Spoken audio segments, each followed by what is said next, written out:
યોગી આદિત્યનાથના મત વિસ્તાર ગોરખપુરમાં આ ઘટના બની છે। સોશિયલ મીડિયામાં વાયરલ થઈ રહેલા એક વિડીયોમાં આ દાવો કરવામાં આવી રહ્યો છે, જેમાં ખૂબ જ નિર્દયતાપૂર્વક યુવતીઓના વાળ ખેંચવામાં આવે છે અને મારવામાં આવે છે। ત્યારે આ વિડીયોની શું છે હકીકત, જુઓ આ અહેવાલમાં।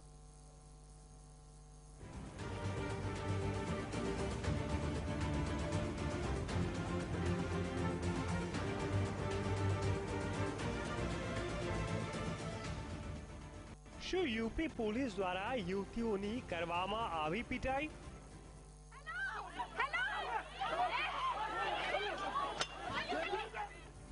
ગોરખપુરના કાલી મંદિરની સામે શિક્ષા મિત્રોની પીટાઈ કરવામાં આવી છે।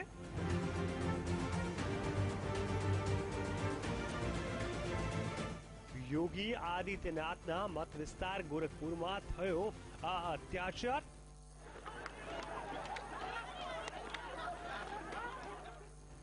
सोशल मीडिया में लोग योगी सरकार पर साध्યું निशान।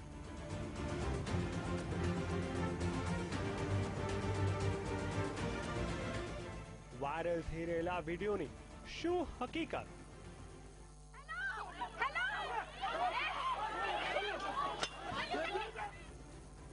उत्तर प्रदेशના મુખ્યમંત્રી યોગી આદિત્યનાથનું નામ આવતા જ એક હિન્દુત્વનું ચિત્ર ઊભું થતું હોય છે। તેમજ જ્યારે યોગી સરકાર બની હતી ત્યારે પણ લોકોના મોઢે એક ચર્ચા હતી કે હવે હિન્દુત્વની જ વાતો કરવામાં આવશે, કારણ કે યોગી આદિત્યનાથની છબી જ કંઈક એવી હતી। ગોરખપુરમાં 15 વર્ષો સુધી સાંસદ રહેલા યોગી આદિત્યનાથ કટ્ટર હિન્દુત્વની વાતો જાહેર સભામાં કરતા હતા, પરંતુ શું હવે યોગી આદિત્યનાથના મત વિસ્તાર ગોરખપુરમાં જ મહિલાઓ પર હુમલાઓ કરવામાં આવે છે? આ સવાલ એટલા માટે થઈ રહ્યો છે કારણ કે યુપીના ગોરખપુરમાં શિક્ષા મિત્રોની પીટાઈનો એક વિડીયો આજકાલ ખૂબ જ વાયરલ થયો છે। લાખો લોકો આ વિડીયો જોઈ ચૂક્યા છે। જે લોકો આ વિડીયો જુએ છે તેમના મનમાં રોષ છે, અને આ રોષ એટલા માટે પણ છે કારણ કે વિડીયોમાં મહિલાઓની પીટાઈ કરવામાં આવી રહી છે। આ વિડીયોને અત્યાર સુધીમાં ઘણા ફેસબુક પેજ પર પોસ્ટ કરવામાં આવ્યો છે, તેમજ યોગી સરકાર પર લોકો રોષ ઠાલવી રહ્યા છે। વાયરલ થઈ રહેલા વિડીયોને પોસ્ટ કરતા ફેસબુક પર લોકો કોમેન્ટ કરતા થાકતા નથી। જેમાં આશીષ નામથી ફેસબુક પોસ્ટમાં કોમેન્ટ કરવામાં આવી હતી કે પોલીસે મહિલાઓના વાળ ખેંચીને જમીન પર ઢસડ્યા। તો દિનેશ જયસ્વાલ નામથી ફેસબુક પેજ પર કોમેન્ટ કરવામાં આવી હતી, હાય રે જંગલરાજ। તો નકુલ નામના ફેસબુક પેજ પર કોમેન્ટ કરવામાં આવી હતી, તેમાં લખ્યું હતું, આ યુપીની પોલીસ છે, ફક્ત સામાન્ય નાગરિકો પર જ શક્તિ પ્રદર્શન કરશે, ગુનેગારો સામે હાથ જોડીને ઉભા રહેશે। તો આ સાથે રિયાઝ નામથી લખવામાં આવ્યું હતું કે ખૂબ જ સરસ, હજુ મારો, હવે બોલો યોગી યોગી। આમ ઘણા લોકો ફેસબુક પર રોષ ઠાલવી રહ્યા છે, તો ઘણાને આશ્ચર્ય થઈ રહ્યું છે। વિડીયોનો દાવ ચોંકાવનારો છે। સૌ કોઈ આ વિડીયો ગોરખપુરનો હોવાનો દાવો કરે છે। હેમંત વર્મા નામની આ ફેસબુક પેજ પર આ વિડીયો પોસ્ટ કરીને લખવામાં આવ્યું હતું કે બ્રેકિંગ ન્યૂઝ, ગોરખપુરમાં શિક્ષા મિત્રો પર થયો લાઠીચાર્જ, પોલીસે મહિલાઓના વાળ ખેંચીને જમીન પર ઢસડ્યા। ગોરખપુરના ગોલઘરમાં કાલી મંદિર પાસે પોલીસ અને શિક્ષા મિત્રોની વચ્ચે ઘર્ષણ।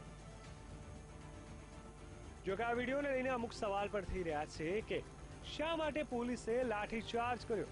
શું આ ગોરખપુરનો વિડીયો છે? શું આ યુપીની પોલીસ છે? વિડીયોને લઈને અનેક સવાલો છે।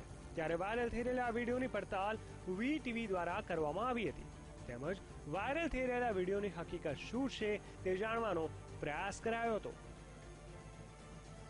વાયરલ થઈ રહેલા વિડીયોની શરૂઆત થાય છે એક મેઇન ગેટથી કે જેમાં કેસરી રંગનો મુખ્ય દ્વાર જોવા મળે છે, તેમજ ભગવો ધ્વજ પણ જોવા મળી રહ્યો છે।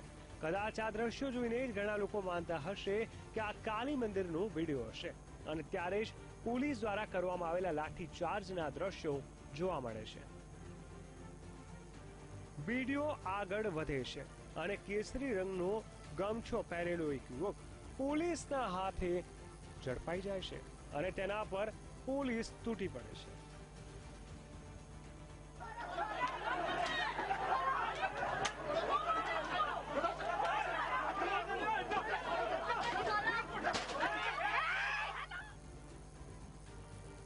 જો કે આ વિડીયો અહીં સુધી અટકતો નથી। પોલીસના કર્મચારીઓ આગળ વધે છે અને એક યુવતી પર હુમલો કરે છે।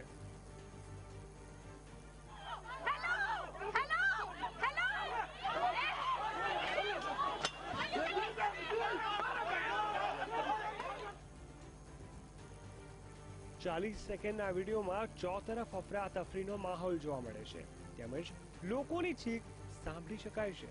આ વિડીયો વધુ વાયરલ થવાનું કારણ એ છે કે એક યુવતીના વાળ ખેંચવામાં આવે છે અને તેને જમીન પર પટકવામાં આવે છે. આ વિડીયો જે લોકો જુએ છે તેમના મનમાં રોષ ફેલાય તે સ્વાભાવિક છે. ત્યારે હવે જાણવું જરૂરી હતું કે ખરેખર આ વિડીયો યુપીનો છે કે નહીં. ત્યારે આ વિડીયોની ઇન્ટરનેટ પર તપાસ કરવામાં આવી હતી. ઇન્ટરનેટ પર આ વિડીયોની હકીકત જાણવાનો અમે પ્રયાસ કર્યો હતો. ત્યારે અમને યુપી પોલીસનો એક ટ્વીટ મળી આવ્યો હતો જેમાં આ ઘટના વિશે સ્પષ્ટતા કરવામાં આવી હતી. તેમજ ગોરખપુર પોલીસ દ્વારા પણ આ ઘટના વિશે સ્પષ્ટતા કરવામાં આવી હતી કે આ વિડીયો ગોરખપુરનો નથી, યુપી પોલીસને બદનામ કરવાનો પ્રયાસ થઈ રહ્યો છે. તો હવે સવાલ એ થઈ રહ્યો છે કે જો આ વિડીયો યુપીનો ન હોય તો ક્યાંનો છે? વાયરલ થઈ રહેલા વિડીયોની પડતાલ કરવા માટે અમારી ટીમ દ્વારા યુટ્યુબ પર સર્ચ કરવામાં આવ્યું હતું. તેમજ યુટ્યુબ પર આવો કોઈ વિડીયો છે કે નહીં તેની તપાસ કરવામાં આવી હતી. ત્યારે આખરે અમને આ વિડીયો મળી આવ્યો હતો અને યુટ્યુબમાં જ આ વિડીયોની પોલ ખુલી ગઈ હતી કારણ કે આ વિડીયો ફેબ્રુઆરી 2016નો હોવાનું જોવા મળ્યું હતું. તો આ સાથે વધુ યુટ્યુબમાં વિડીયો વિશે લખવામાં આવ્યું હતું. આરએસએસ કાર્યાલયની સામે દિલ્હી પોલીસે યુવતીઓની પિટાઈ કરી હતી. આ વિડીયો યુપીનો નહીં પરંતુ દિલ્હીનો છે. દિલ્હીમાં આરએસએસ કાર્યાલયની આગળ વિદ્યાર્થી સંગઠનો દ્વારા વિરોધ પ્રદર્શન કરવામાં આવ્યું હતું ત્યારે દિલ્હી પોલીસે કરેલી કાર્યવાહીનો આ વિડીયો છે. તો હવે આપણે આ ઘટનાનો આખો વિડીયો પણ બતાવી દઈએ કે જેમાં 25 સેકન્ડે રોહિત વેમુલાના ફોટો સાથે એક બેનર જોવા મળે છે અને ત્યારબાદ યુપી પોલીસ અને વિદ્યાર્થીઓ વચ્ચે ઘર્ષણ સર્જાય છે અને આખરે પોલીસે કાર્યવાહી કરી હતી. આ વિડીયોની વધુ તપાસ કરતા જાણવા મળ્યું હતું કે આયશા સહિત અન્ય વિદ્યાર્થી સંગઠનો દ્વારા રોહિત વેમુલા આત્મહત્યા મામલે આરએસએસ કાર્યાલયની સામે વિરોધ પ્રદર્શન કરવામાં આવ્યું હતું અને ત્યારે જ દિલ્હી પોલીસે આયશાના કાર્યકરો પર હુમલો કર્યો હતો અને યુવતીઓના વાળ ખેંચવાની ઘટના પણ બની હતી જે ખૂબ જ શરમજનક હતી અને દેશભરમાં આ ઘટનાની નોંધ લેવામાં આવી હતી. આમ વાયરલ થઈ રહેલા વિડીયોની યુપી પોલીસ સાથે કોઈ લેવા દેવા નથી. આમ વીટીવીની પડતાલમાં વાયરલ થઈ રહેલો વિડીયોનો દાવો ખોટો સાબિત થયો છે. આ ઘટના દિલ્હીની છે. વિડીયોને અને યોગી સરકારને આ ઘટના સાથે કોઈ લેવા દેવા નથી. સોશિયલ મીડિયામાં ખોટી રીતે લોકો આ વિડીયોને વાયરલ કરી રહ્યા છે. Bureau report VTV news. તો શું છે આ